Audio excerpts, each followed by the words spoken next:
말씀은 우리 예수님께서 풍성케 하는 그 기적의 현장입니다. 우리 주님께서 오늘 기적의 현장이 여러분의 가정이 되기 원하며 여러분이 그 주인공이 되기 원하고 있습니다. 이 세상에서는 이 풍성함이 필요합니다. 왜 그렇습니까? 세상이 벅벅하다고 합니다. 강박하다고 합니다. 왜요? 서로 배고파서 그래요. 서로 부족해서 그렇습니다. 여러분, 우리 가난해지고요, 배고파지고 마음이 좁아지면 싸워요, 의심합니다, 시기합니다, 질투합니다, 분노합니다. 그러나 마음이 여유로워지기 시작하면요, 여러분, 마음이 넉넉해지기 시작하고 먹을 것이 많아지기 시작하면 좀 싸움이 덜해지기 시작합니다. 시기 질투가 없어집니다. 여러분이 가는 곳마다 그 넉넉함이 있어야 돼요. 이 사회에 5,000명을 먹일 수 있는 넉넉한 삶이 필요합니다. 여러분의 가정에 한 사람이라도 5,000명을 먹일 수 있는 넉넉한 마음의 소유자가 가정에 한 사람만 있어도 그 가정의 싸움이 끊어져요.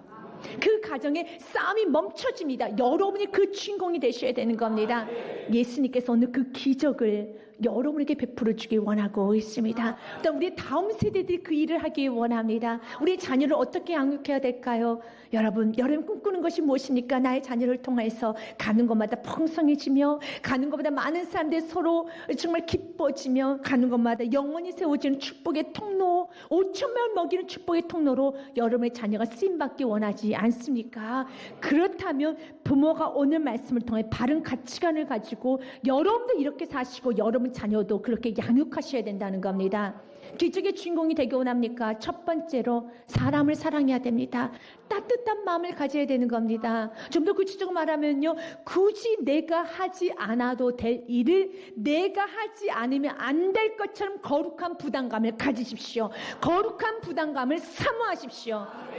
오늘 예수님께서는 큰 무리를 보시고 이렇게 말합니다. 내가 이 사람들 먹여야겠다. 예수님께서 먹여야 될 이유는 없습니다. 예수님 말씀만 전하면 됩니다. 큰 무리들도 예수님께 떡을 바라지는 않아요. 말씀 듣는 것만 만족합니다. 그런데도 불구하고 예수님은 굳이 하지 않아도 될 일, 큰 무리들에게 떡까지 줘야 될 필요는 없습니다. 그러나 예수님께서는요, 거룩한 부담감을 가지고 그들을 먹여야겠다고 합니다. 그래서 기적은 시작되는 거예요. 기적은 어느 때부터 시작된 줄 아십니까? 여러분이 하지 않아도 됩니다. 그러나 내가 기도하지 않고서는 저 가정이 무너질 것만 같고, 내가 전도하지 않고서는 저 영혼이 지옥 갈 것만 같은 그 거룩한 부담이 있을 때 여러분에게 능력이라는 게 임하게 되는 것이고요, 여러분의 한해 영권이 있고 물권이 주어지게 되는 것입니다. 우리 주님께서 우리가 그 일을 하기 원합니다. 예수님께서는 하지 않으셔도 돼요. 어느 누구도 바라지 않습니다. 그래서 빌립이 말합니다. 예수님 왜 이런 일을 하십니까? 그냥 돌려보내면 돼요. 왜 일을 크게 만드십니까? 우리 그리스도인들은요, 일을 크게 만들어야 돼요. 좁은 길 가야 되는 겁니다. 우리 그리스도인들은 여러분, 그 누가 시키지 않아도 우리가 스스로 하는 겁니다. 전도 어떻습니까? 여러분, 전도할 때 많은 사람들이 여러분 웰컴 하던가요? 밥 사주면서 나에게 복음 좀 전해줘, 내가 밥 사줄게, 내가 커피 사줄게, 내가 맛있는 거 사줄게, 그럽니까? 아니에요. 아무도 반기지 않아요. 기도해 준다고 해도요, 됐어, 기도해 주지 마, 너나 기도해 라고 말하죠. 아무도 반기지 않지만 여러분, 원하지도 않아요. 그리고 우리가 해야 될 이유도 없습니다. 하나님의 명령인 건 사실입니다. 그러나 전도하지 않는 사람이 얼마나 많습니까? 그러나 그런 사람은 전도하지 않으면 기적의 주인공 못 돼요. 못 됩니다. 어느 누구도 정죄하지 않아요. 여러분, 전도하지 않는다고 해서 정죄하지 않습니다. 하지만 여러분들의 마음 가운데 그 사람 나를 원하지 않아도, 내가 기도해 준다고 해도 즐거워하지 않아요. 좋아하지 않습니다. 복음 전해준다고 해도, 여러분, 좋은 소식, 기쁜 소식, 영생의 소식을 전해준다고 해도 여러분 시큰둥합니다. 그럼에도 불구하고 여러분이 전하지 않고서는, 내가 전하지 않으면 안 될 것처럼 그런 거룩한 부담을 갖고 있다는 것은 축복이에요. 하나님은 그런 자에게 기적의 주인공을 삼아주십니다. 여러분, 그런 마음을 더 사모하셔야 되는 겁니다. 창세기 40장 말씀에 보면 요셉이 감옥에 들어갑니다. 억울하게 감옥에 갇히게 됩니다. 요셉은 감옥에 갇히면서 그는 참 많은 생각을 하게 되겠죠. 내가 왜 이렇게 억울하게 일이 안 될까? 나 왜 이런 일을 당할까? 내가 뭘 잘못했을까? 요셉이 잘못한 거 하나도 없습니다. 그러나 그의 인생은 자꾸 꼬여갑니다. 그의 인생은 엉망진창이 돼갑니다.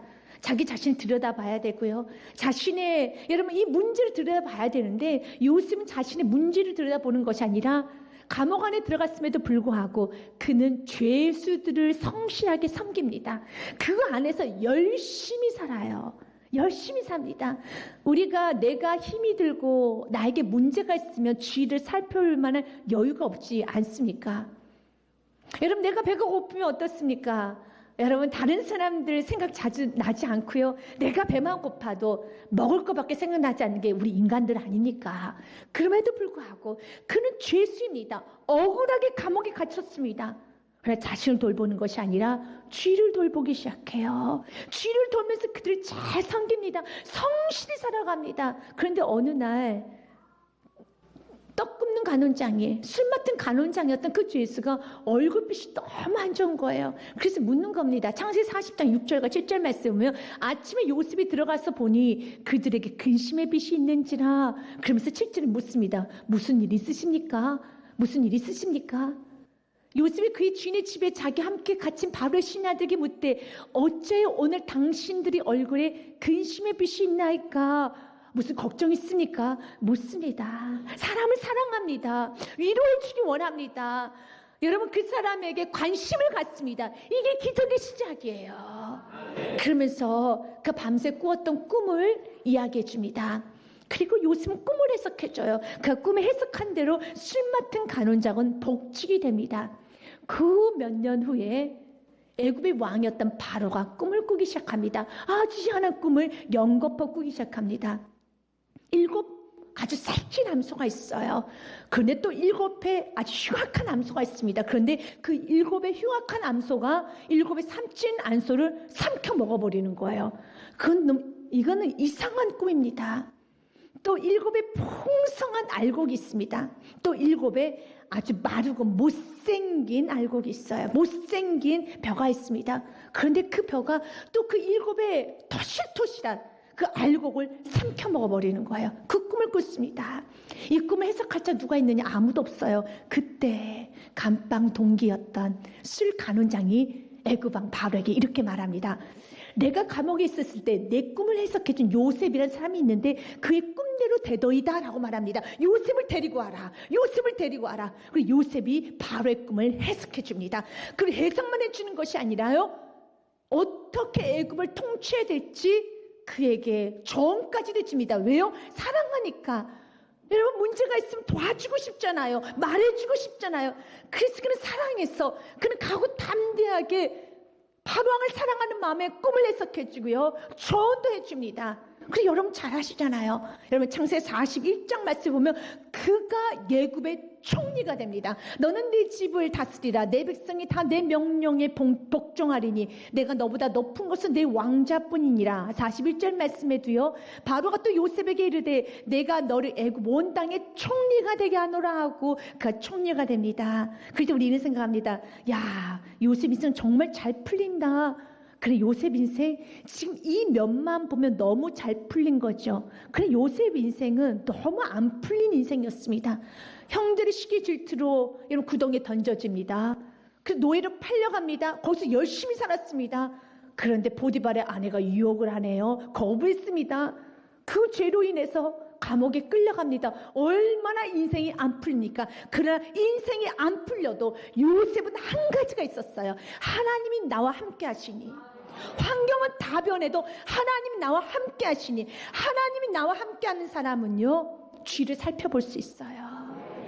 하나님 나와 함께 하는 사람은 따뜻한 마음을 그대로 소유할 수 있습니다. 왜? 환경은 변해도 끝난 건 아니기 때문에. 여러분들 왜 쥐가 안 보이는 줄 아십니까? 왜 여러분들 여러 문제만에 여러분이 갇혀있는 줄 아십니까? 여러분, 하나님 보이지 않아서 그래요.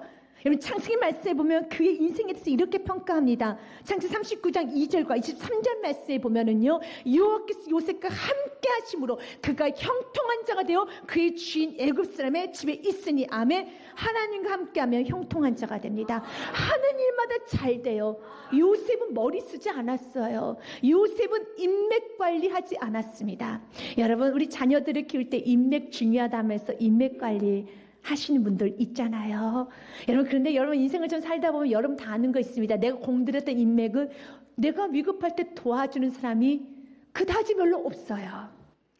내가 정말 공들인 사람, 내가 정말 관리한 사람은 나를 도와주는 사람이 많이 있던가요? 그렇지 않아요. 인맥 관리는요, 하나님이 해주셔야 되는 겁니다. 하나님이 인맥을 만들어 주셔야 되는 것입니다. 요셉은 인맥 관리하지 않았어요. 요셉은 만들지 않았습니다. 그냥 요셉은 사랑했습니다. 요셉은 자신이 감옥 안에 있었을 때 죄수들, 그들을 사랑하고 위로해주고 그들의 마음을 감싸 안아주고, 무슨 일이 있으면 얼굴에 금신빛 있으며 무슨 일이 있습니까? 무슨 일이 있습니까?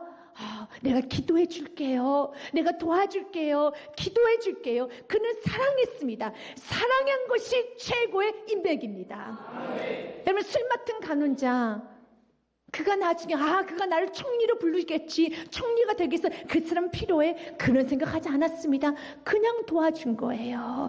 그냥 복음 전해준 겁니다. 그냥 기도해 준 겁니다. 그런데 그 술 맡은 간원장이 최고의 인맥이 되죠. 누가 맺어준 인맥입니까? 하나님이 맺어준 인맥.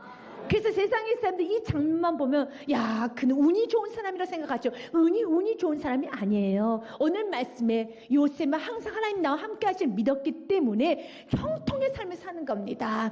23절 말씀에도 이렇게 되어 있습니다. 간수장은 그의 손에 맡긴 것을 무엇인지 살펴보지 아니했으니 이는 여호와께서 요셉과 함께 하십니다. 여호와께서 그를 범사에 형통하게 하셨더라. 아멘. 그가 노예 생활을 해도, 그가 감옥에 있어도, 그가 어려움을 당해도 언제나 하나님 나와 함께 하실 믿고요, 언제나 굳이 내가 하지 않아도 돼요. 감옥 안에서 여러분 옆에 있는 사람들에게 여러분 마음을 다 살필 필요 없어요. 그냥 각자 할 일만 하면 되는 겁니다. 그냥 우리 그리스도인들, 하나님 함께하는 사람은 각자 할 일만 하는 것이 아니라 굳이 내가 하지 않아도 될 일이지만 내가 하지 않으면 안 될 것처럼 기도해 줘야 되고, 내가 기도해 주지 않으면 저 가정이 무너질 것처럼 기도해 줘야 되고, 내가 권면하지 않으면 저 가정이 세워지지 않을 것처럼 권면해야 되고, 그러는 자에게 형통의 복이 있습니다. 그러는 자가 기적을 창출한다는 겁니다. 여러분, 기적의 주인공이 되고 싶지 않습니까? 그렇다면은요, 하지 않아도 될 일을 내가 하지 않으면 안 될 것처럼 거룩한 부담감을 가지고 하십시오. 아니, 그 마음을 사모하시길 바라겠습니다. 우리 예수님께서는 온 무리들에게 말씀만 전하지 먹을 것을 먹일 필요는 없습니다. 그러나 예수님은 따뜻한 마음을 가지셨습니다. 내가 그들을 먹여야겠다. 내가 그 영혼을 다 전도해야 되겠다. 내가 교회를 세워야 되겠다. 내가 하나님 나라 확장을 위해서 내가 쓰여야 되겠다 라고 하는 순간에 왜 하나님께서 그 가정에 영권 있고 물권을 안 주시겠습니까? 그냥 그 마음이 없을 때 하나님은 주실 수가 없어요. 중요한 건 여러분의 마음입니다. 두 번째로요, 하나님께서는 어떤 자를 쓰시느냐? 하나님을 중심에 두고 계획하는 자를 하나님 쓰십니다. 빌립에게 먼저 묻습니다. 빌립아, 어디서 이 떡을 사서 이 사람들 먹이겠느냐라고 물었을 때 빌립이 7절 말씀에 보면 이렇게 말합니다. 200데나리온도 부족합니다. 같이 읽겠습니다. 빌립이 대답하되 각 사람으로 조금씩 받게 할지라도 200데나리온 떡도 부족합니다 라고 말합니다. 200데나리온은 200일 동안 일을 했었을 때 얻을 수 있는 돈을 말합니다. 부족합니다. 빌립은 아주 문제가 많아요. 아니, 빌립이 교만한 겁니다.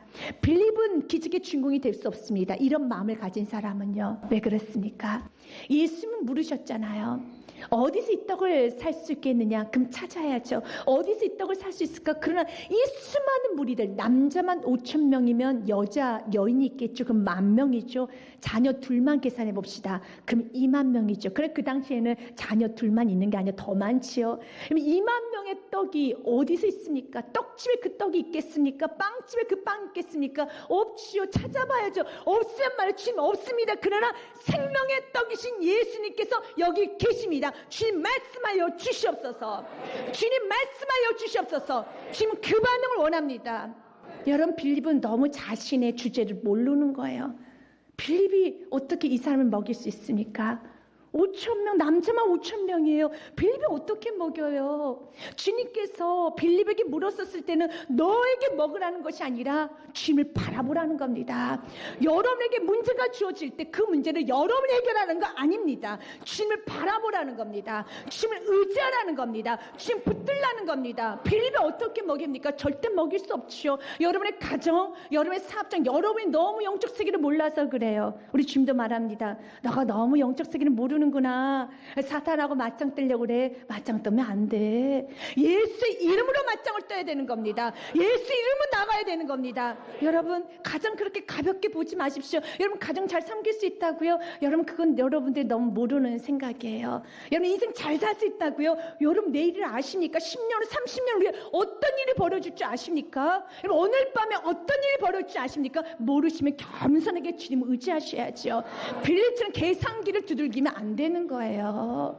여러분, 이 사람들 어디서 먹이겠다고 여러분 계산기를 두들깁니까? 불가능한 일일 때는 예수를 바라보란 사인이죠. 생명의 떡이신 예수님 여기 계시니 나는 주님을 바라보나이다. 주님을 의지합니다. 주님께 가까이 가야죠. 그럼 주님이 해결하여 주십니다. 여러분, 욥기서에 보면 이런 고백을 합니다. 주님, 내가 보이는 게 아무것도 없습니다. 어려움이 너무 많습니다.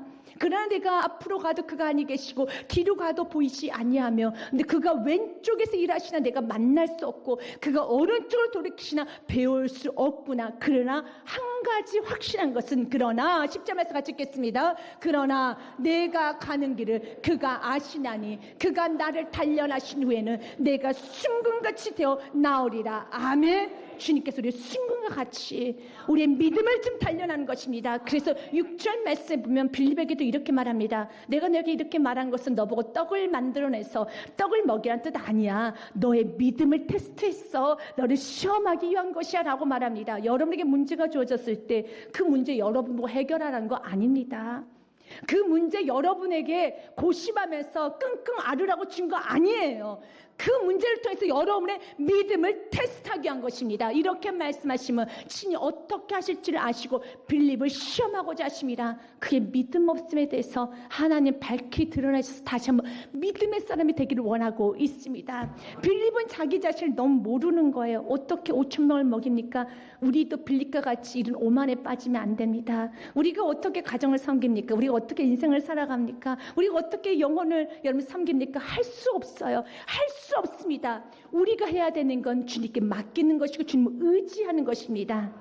우리 하나님께서는 모든 죄가 있지만 그 죄를 두 가지로 좀 요약했습니다. 여러분들 그 두 가지에 여러분의 자신을 좀 점검해 보십시오. 에레미야서 말씀 2장 말씀에 보면 13절에 내 백성이 그리스도인들이 두 가지 악을 행하였나니 곧 그들이 생수의 근원되는 나를 버린 것과 스스로 웅덩이를 판 것인데 그것은 그 물을 가두지 못할 터진 웅덩이들이니라. 믿으십니까? 아멘. 여러분에게 두 가지의 이 죄가 혹시 걸려있지 않은가 점검하셔야 됩니다. 내가 예수 그리스도는 버리고 나 혼자 열심히 사는 거, 그거 죄입니다. 열심히 30년을 살았으니까 죄송하지만 터진 웅덩이입니다. 아무것도 남지 않아요. 우리 주님께서는요, 여러분이 열심히 사는 거 원하지 않습니다. 주님과 함께 가기 원합니다. 내가 언제 빌립아 너에게 떡 만들어 오라고 했느냐? 언제 내가 너 떡 가져오라고 했냐? 떡이 어디서 살 수 있는지 보아라. 어디 있는지 보아라. 그 떡이 어디 있습니까? 예수 그리스도께. 여러분 문제 해결이 어디 있습니까? 예수 그리스도께. 여러분의 내일이 어디 있습니까? 예수 그리스도께. 여러분의 가정 키가 어디 있습니까? 예수 그리스도께. 여러분의 모든 해결의 근원이 어디 있습니까? 예수 그리스도께. 시편 18편 1절과 2절의 말씀에 우리 평생의 고백이 되어야 됩니다. 나의 힘이 되신 여호와여, 내가 주님을 사랑합니다. 왜요? 그분은 2절 말씀 같이 읽겠습니다. 여호와는 나의 반석이시오, 나의 요새시오, 나를 건지시니시오, 나의 하나님이시오, 내가 그 안에 피할 나의 바위시오, 나의 방패시오, 나의 구원의 뿌리시오, 나의 산성이시리다. 나의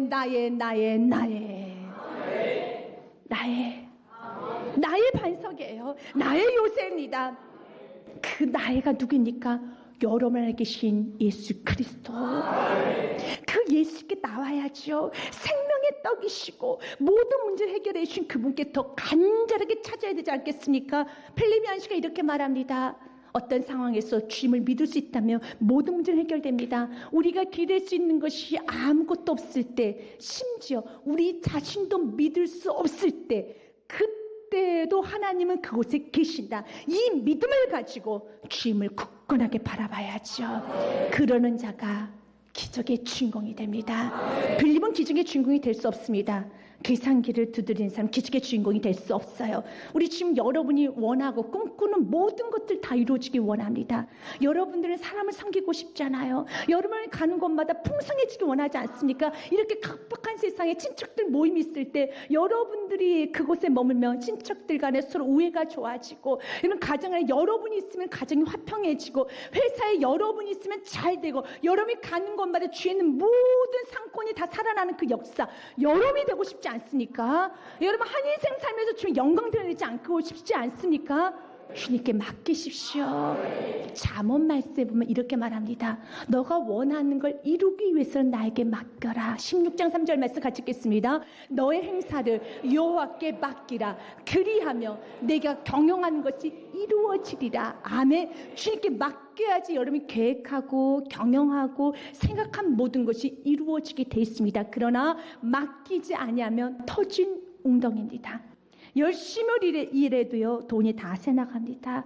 열심히 자녀를 키워도요, 자녀가 여러분 예배 하나도 드리지 못하는 자녀가 됩니다. 그러나 주님께 맡기고 내가 하루하루 순종하며 여러분 거룩한 부담감을 가지고 내가 나아갈 때 하나님이 이루어 주십니다. 우리 예수님께서는 오늘도 기적을 베풀어 주고 합니다. 어떤 사람을 통해서 기적을 일으킬까? 오늘도 지금 찾고 계십니다. 어린아이를 통해서 우리 예수님은 기적을 일으키십니다. 그때 안드레가 한 아이의 도시락을 가지고 옵니다. 8절과 9절 말씀에 보면 제자 중 하나고 시몬 베드로 형제 안드레가 예수께 여짜오되, 9절 같이 읽겠습니다. 여기 한 아이가 있어 보리떡 5개와 물고기 2마리를 가지고 있나이다. 그러나 그것이 많은 사람에게 얼마나 되겠사옵나이까 하면서 그 도시락을 건네줍니다. 맞습니다. 이 도시락이 얼마나 효용 가치가 있겠습니까? 없지요. 그러나 도시락 자체는 아무런 효용 가치가 없어요. 하지만 그 도시락이 예수님의 손에 옮겨지는 순간에 기적이 일어납니다. 그 도시락을 통해서 5,000명이 먹였어요. 여러분, 기적은 하나님 쓰시는 사람은 여러분 어린아이같이 지식도 없고 배경도 없고 가진 것도 없고 무능하고 괜찮습니다. 하나님 그런 거 전혀 신경 안 쓰십니다. 난 부족해서 하나님 날 쓰시지 않으실 거예요. 아니에요. 어린아이는 가진 게 아무것도 없는 자예요. 실력이 없는 자입니다. 무능한 자입니다. 여러분이 무능하고 아무것도 없고 실패투성이며 연약하고 여러분 별 그다지 효용 가치가 없는 사람이라 할지라도 이 어린아이처럼 주님 앞에 도시락을 내어 놓으면 주님은 그 도시락을 사용하여 주십니다. 여러분, 이 어린아이 왜 이 도시락을 내놨을까요? 그냥 예수님을 사랑해서.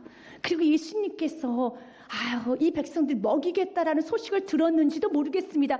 그러면 혹시 내 것을 쓰실 수 있을까? 그냥 사랑해서 그냥 드렸던 것뿐입니다. 여러분, 이 아이가 이 도시락을 먹는다고 해서 그 누구도 그 아이를 정죄하거나 비난하지 않습니다. 어떻게 혼자 도시락을 먹을 수 있어? 그러지 않아요. 여러분 지금까지 살아오실 때 비난받고 살았습니까? 누군가 여러분 정죄하던가요? 왜 그렇게 살아? 왜 그렇게 이기적이야? 왜 그렇게 하나님 자녀가 이렇게 살아? 라고 비난받았습니까? 비난받지 않았을 겁니다. 이 아이가 도시락 먹는다고 해서 그 누구도 비난하지 않아요. 정죄하지 않습니다. 여러분이 그래서 지금까지 비난받지 않고 살아온 거예요. 정죄받지 않고 살아온 겁니다. 그러나 기적의 주인공이 되지 않으셨습니까? 이걸 점검해 보라는 거예요. 여러분, 본문의 사건 우리가 잘 알 겁니다. 예수께서 그 도시락을 받아들여서 예수님은 축사, 감사 기도를 하시는 말씀이 있죠. 그것을 그리고 나누어 줄 때 거기에 남자만 5,000명이 다 먹습니다. 10절과 11절, 12절 말씀에 보면은요, 예수께서 이르시되 이 사람 앉게 하라 하시니 그곳에 잔디가 많은지라 사람들이 앉는 수가 5,000명쯤 되더라. 11절 말씀이에요. 예수께서 떡을 가지고 축사하신 후에, 축사는 감사 기도를 말합니다. 앉아있는 자들에게 나눠주시고 물고기도 그렇게 그들의 원대로 주시니라. 12절 말씀 같이 읽겠습니다. 그들이 배부른 후에 예수님께서 제자들에게 이르시되 남은 조각을 거두고 버리는 것이 없게 하라 하심으로. 아멘. 사람은요 배부르고 나면 콧노래가 나와요. 배부르고 나면은요, 사람은 그냥 감사하게 됩니다.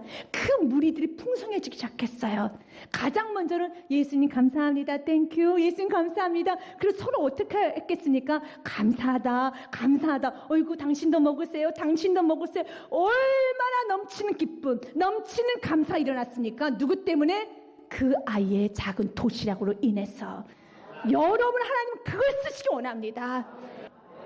주님은 여러분이 내어놓을 때, 여러분의 안락을 포기하고 여러분이 거룩한 부담을 가지고 여러분이 먹어도 어느 누구도 정죄하지 않아. 여러분이 그 시간 여러분 쓰셔도 되고 여러분 물질 그거 쓰셔도 됩니다. 그러나 주님께 내어드릴 때, 주님을 해서 쓸 때, 여러분 주님을 해서 복음을 나눌 때 너무 풍성해진다는 겁니다. 너무 풍성해집니다. 우리는 주 앞에 나올 때 우리 이렇게 여러분 어린아이처럼 즐거운 마음으로 나와야 되는 겁니다. 여러분 요한복음 12장 말씀해 보면 우리 지금 이렇게 말합니다. 하늘의 밀이 땅에 떨어져 죽으면 더 많은 열매를 맺게 될 것이라고요. 내가 진실로 너희에게 이르노니 하늘의 밀이 땅에 떨어져 죽지 아니하면 하늘 그대로 있고 죽으면 많은 열매를 맺느니라. 이 어린아이가 도시락 하나를 주 앞에 내어줬었을 때 5,000명을 먹이는 기적의 주인공이 됩니다.